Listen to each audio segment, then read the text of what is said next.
안녕하세요. 조관일입니다. 오늘 방송 주제는요, 유머리스트가 되는 법, 어떻게 하면은 유머를 잘 구사할 것인지, 유머에 대해서 7가지 법칙을 아주 기억하기 쉽게, 암기하기 쉽도록 제가 알려드릴 테니까 끝까지 이 방송을 보시죠. 많은 사람들이 유머리스트가 되기를 소망합니다. 어떻게 하면은 좀 남을 웃길까? 사실 어떻게 보면 웃기는 얘기인데, 그런 소망을 가지고 있는 것이 현실이죠. 그래서 유머 책을 보기도 하고 여러 가지 방법을 강구합니다만은 그럼에도 불구하고 잘 안 되는 게 유머입니다. 같은 말을 하더라도 사무적으로 딱딱하게 말하는 사람은 당연히 인기가 없게 마련이죠. 듣기가 귀찮죠, 싫죠, 지루하죠. 반면에 같은 이야기를 하더라도 상당히 유머러스하게 웃기면서 얘기하는 사람은 인기가 좋게 마련입니다.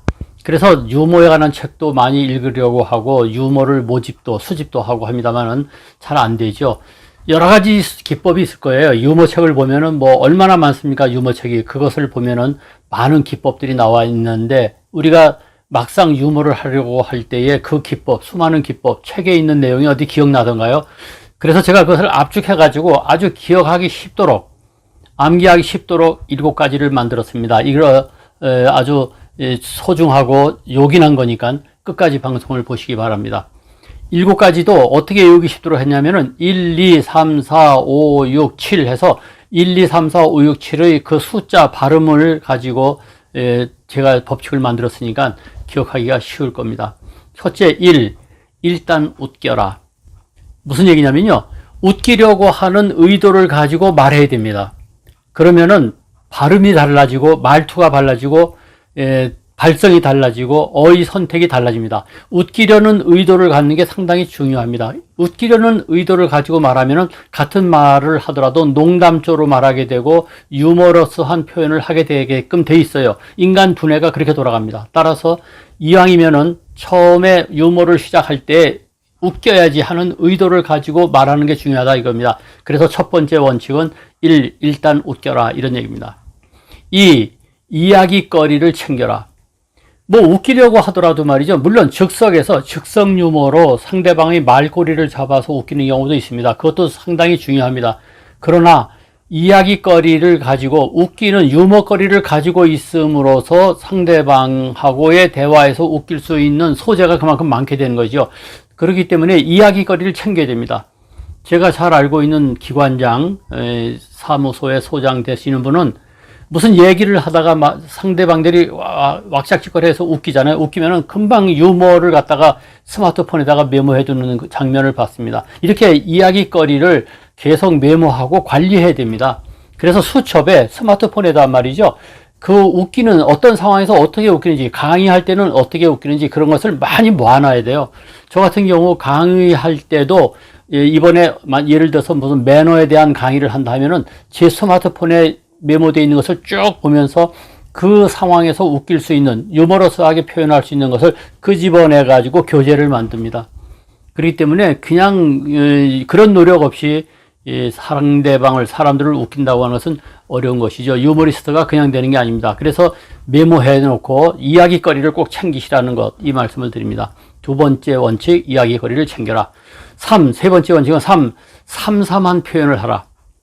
교과서적인 표현을 가지고 사람을 웃길 수가 없습니다. 삼삼한 표현이라는 건 뭡니까? 눈에 보이듯이, 그림을 그리듯이 생생한 표현으로, 일상 용어로 현장감 있게 얘기하라 이런 얘기죠. 그러다 보니까 때로는 말이죠, 무슨 얘기가 나옵니까? 욕지거리 같은 것도 좀 속된 표현도 하는 이유가 바로 뭐냐면은 삼삼한 표현을 하죠. 점잖은 표현 가지고 웃길 수가 없기 때문에 때로는 속된 표현도 하게 되는 게 바로 그랬습니다. 세 번째 원칙은 삼삼한 표현을 하라는 것 잊지 마십시오. 네 번째는 뭐냐? 사건 사연으로 웃겨라. 이게 상당히 중요한 겁니다. 험한 말, 무슨 뭐랄까요, 속된 말을 가지고 하다 보면은 자칫 잘못하면은 사건에 휘말릴 수가 있습니다만은 사건 사연으로 웃기는 것은 그렇지 않습니다. 여러분들 텔레비전에 연예 프로그램 보시죠. 연애가 아니라 연예 프로그램 라디오 스타 같은 거 보면은 거기 나와 있는 사람들이 박장대소하게 웃기는데 전부 보면은 자기하고 관련된 에피소드, 사건 사연 가지고 웃기죠. 에피소드로 웃겨라 이런 얘기죠. 실패한 것들, 어디 가서 황당한 일을 당한 것, 이런 걸 가지고 웃기라 이런 얘기입니다. 사건, 사연으로 웃겨라. 황당한 일을 당하잖아요. 그러면 즉각 메모해둬야 됩니다. 어디 갔는데 지하철 안에서 황당한 일을 당했다. 굉장히 웃긴다. 그러면은 즉각적으로 이야기거리를 챙길 때 메모해두고 그 사건, 사연 가지고 웃기는 것이 상당히 유머로서는 가치가 높다는 말씀을 드립니다. 사건, 사연으로 웃겨라 이런 말씀을 드립니다. 네 번째 원칙입니다. 다섯 번째는 오해 사지 않게 웃겨라. 오해 사지 않게 웃겨라. 이런 무슨 얘기냐면요. 어떤 사람은 남을 웃기는데 꼭 상대방의 아픈 곳만 콕콕 찔러서 웃기는 경우가 있어요. 주변에 있는 다른 사람들은 그 이야기를 듣고 와 하고 웃지만 그 당사자는 굉장히 기분 나쁘죠. 그러니까 웃기더라도 남이 오해살, 마음이 아플 그런 유머거리는 유머거리가 아닙니다. 그건 유머가 아닙니다. 망발이죠. 그런데 우리는 알게 모르게 상대방을 갖다가 긁어대는, 염장 지르는 것으로 웃기는 경우가 많은데 절대로 오해 사는 그런 표현으로 웃겨서는 안 된다는 것입니다. 오해 사지 않도록 웃겨라. 이것이 다섯 번째 원칙입니다. 그 다음에 여섯 번째 원칙은 뭐냐? 육담은 삼가하라. 육담은 삼가하라. 육담이라는 게 뭡니까?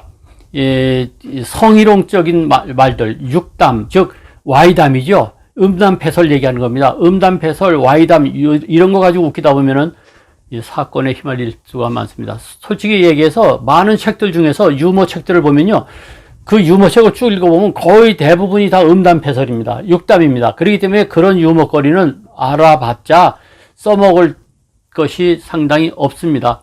상당히 조심스럽습니다. 잘못하면은 성희롱에 휘말리거나 그 중에 더군다나 남자들끼리 할 얘기가 따로 있고 여자들끼리 할 이야기가 따로 있는데 그 중에 좀 성깔이 있는 사람을 만나거나 원리 원칙을 따지는 사람이 만나면 크게 낭패를 볼 수가 있다는 것 잊어서는 안 됩니다. 그래서 음담패설로서 유머를 구사한다는 것은 하수 중에 하수입니다. 해서는 안 됩니다.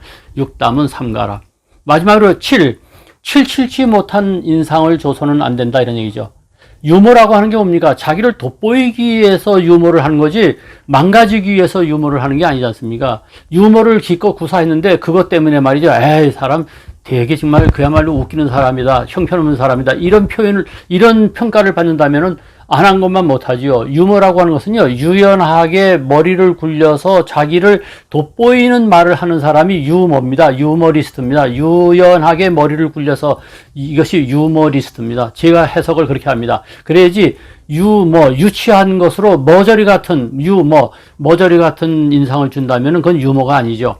이 7가지, 일단 웃겨라, 이야기거리를 챙겨라, 삼삼한 표현을 하라, 사건 사연으로 웃겨라, 오해 사지 않게 하라, 육담을 삼가라, 칠칠치 못한 인상을 주지 마라. 이 7가지를 잘 보면요, 앞부분의 4가지는 해야 될 것이고 마지막에 5, 6, 7은 하지 말아야 될 것입니다. 그래서 제가 이것을 사행삼금이라고 합니다. 4가지는 할 것이고 마지막 3가지는 해서는 안 될 것, 금지할 것이죠.